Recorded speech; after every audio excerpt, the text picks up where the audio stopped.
When I got this news that the president had been shot and was bleeding near his ear, it goes right through you. And it has been 43 years since March of 1981 when, as Americans, we all heard that the president had been shot. And you think of those images of Ronald Reagan being surrounded by Secret Service, being essentially shoved into the back of the vehicle and rushed to the hospital. And we haven't seen that in a very long time.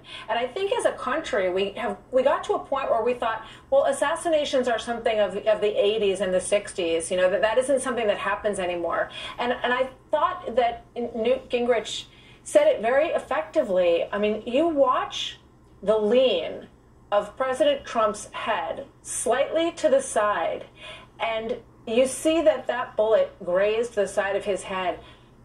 We have been through a lot over the last few weeks with this election cycle and the deep concerns about the condition of the current president. I shudder to think what it would be like tonight, Sean, if the nation was now dealing with what we could have been dealing with here tonight.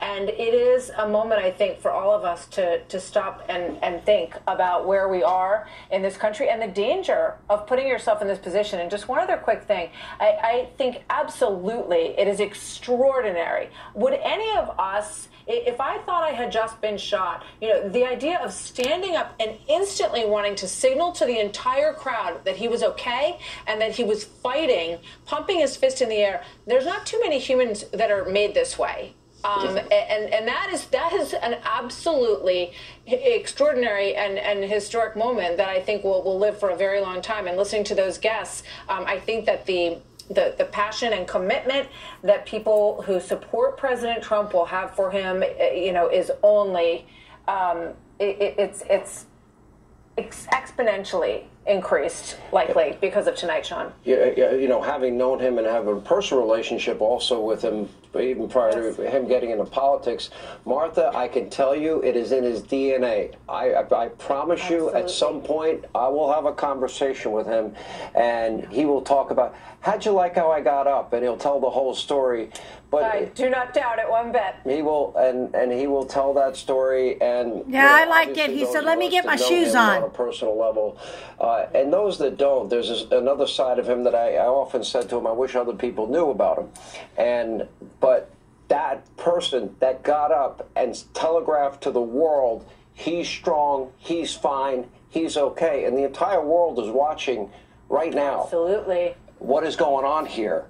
And paying very close attention. And they've been paying close attention, frankly, since that last debate. And we know that a lot of leaders around the world have been weighing in on American politics and the cognitive state of President Biden, et cetera. But they're watching this, too. And they're watching it really closely.